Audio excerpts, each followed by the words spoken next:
Well, what do you think, Eric? What do you think of Pennhurst?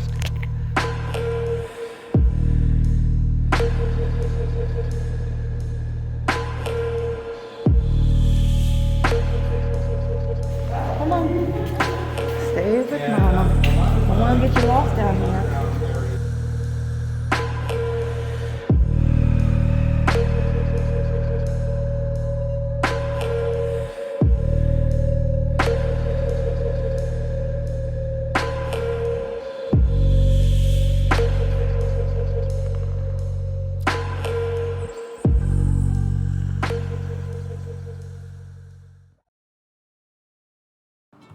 Pennhurst is a story about fear, a story of science gone wrong, and it's a story of a forgotten place. Most importantly, it's a story of more than 10,000 people that resided inside the walls of Pennhurst. Pennhurst was built in 1908 and was originally called the Eastern Pennsylvania Institute for the Feeble-Minded and Epileptic. The first patient walked through the doors on November 1908.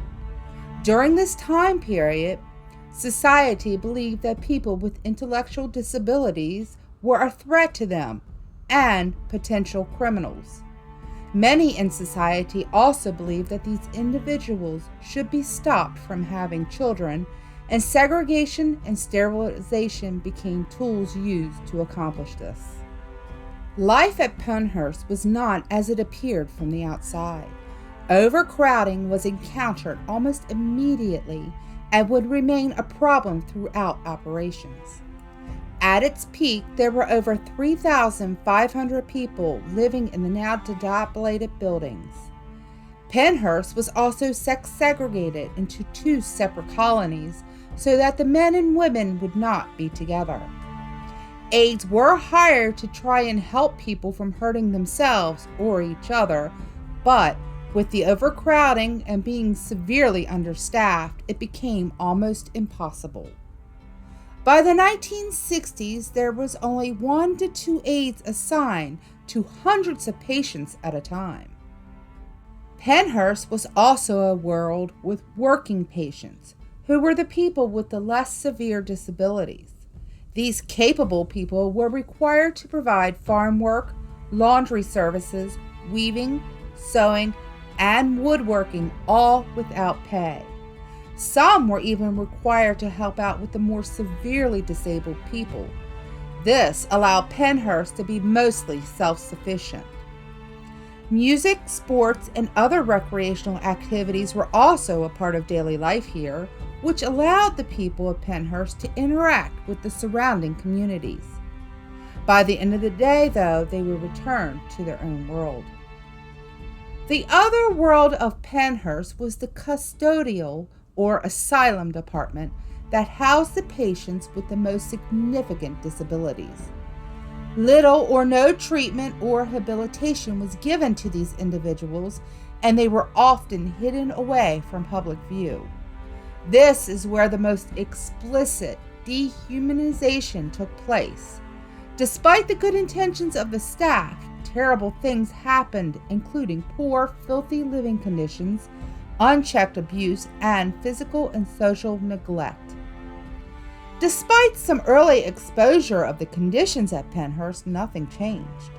Families were unable to give the help and the support their loved ones with disabilities needed, and felt this was their only option. All right, Bug, what do you think? They don't like me. They don't like you. Who don't like you? I don't know. Why? Don't know. They just. Well, so far, other than that, what do you think of Pennhurst? It's cool. You feel uncomfortable? I'm sorry.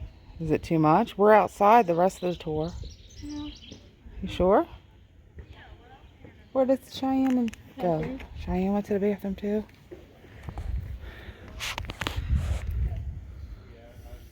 Well, what do you think, Eric? What do you think of Pennhurst? So far, it ain't bad. It's kind of cool inside. Definitely creepy, especially that third floor. A lot of activity. Yeah, well, I heard that moaning. Here's Cheyenne. Hi. Hi, what do you think of Pennhurst so far? Sad. It's sad. You feel the sadness? I can feel some sadness. Sad aroma. Sad aroma. Aromas smell, goofball. Yeah, I'm not able to record a whole lot because we are on a historic tour with a bunch of people. So I've taken some clips, some pictures, a lot of pictures for you guys. Of course, there will be more later tonight when we come back. So, yeah, you can see it behind me. So, alright, we gotta go back with our group. By the summer of 1968, Bill Baldini, a news reporter from Philadelphia's Channel 10, heard about the conditions at Pennhurst and went to see for himself. This led to a 5-day expose that played out locally, then nationally. The story shocked the general public.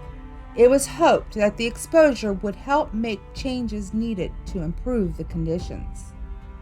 In fact, positive changes did happen, but not through funding. Changes happened when family members and a caring community said enough was enough. Their combined efforts led to one of the greatest civil rights movements in our nation's history. With the change in attitude beginning at the end of World War II, parents became less ashamed of their children with disabilities and began to organize.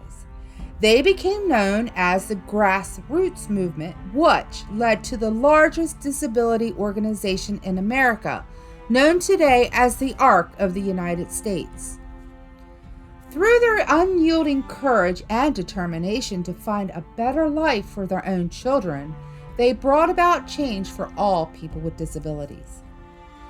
On May 30th, 1974, a class action suit, Halderman versus Pennhurst State School, was filed on behalf of Terry Lee Halderman and several other residents and their parents.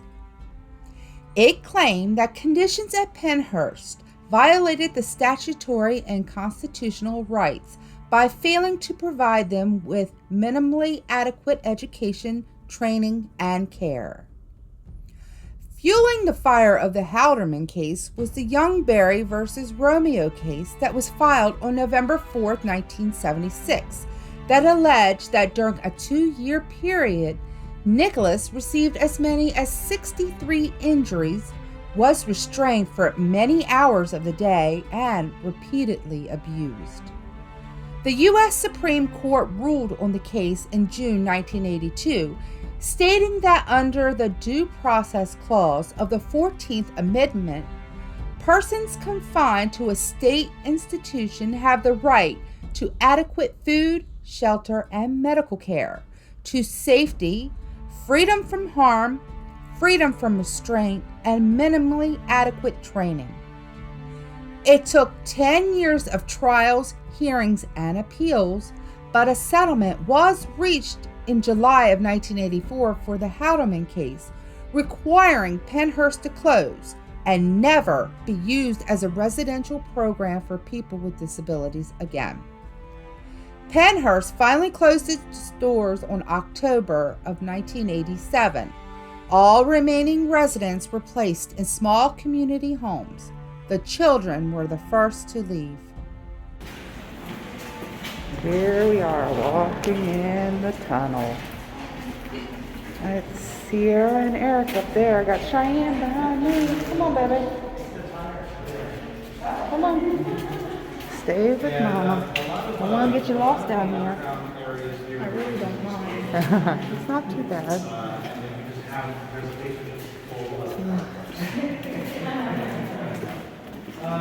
So here we are. This is the bend that takes us over to another section of the campus, which we'll see above ground. I don't want to take you down this way only because there was some demolition, and it's not safe for us to go that way. I can't wait for it to be safe. Right now, we just get to look immediately down the reserve hall. There's a double door that we just passed on your now left side as you look back. That there is the entryway to the basement.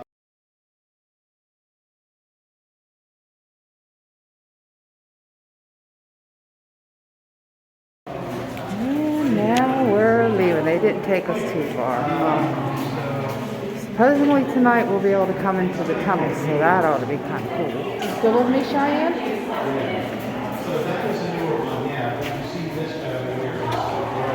I can barely see you, girl.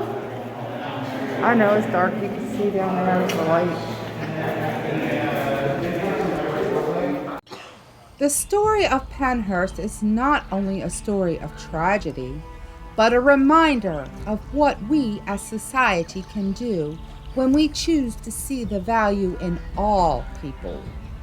This is an important lesson to learn and apply today as we continue to evolve into an ever-growing, diverse society. Figure out. If I get a new t-shirt and I wear food on it, that means I like the t-shirt. Yeah, you got a shirt there, didn't you? Let me see it. Pennhurst, doesn't it have something on the back? Yeah, it had the hands. The hand, I'll have to get a picture. So, did you guys have a pretty decent time? I mean, it was history, so. I love history. Yeah, I know that. Yeah. Just that at the very end, I felt like someone was walking behind me. Oh. What'd you think, Eric? It's I'm hungry. my food. You're hungry? Yeah, we stopped to get. We're filling up. We are at Texas Roadhouse. We're gonna have our dinner.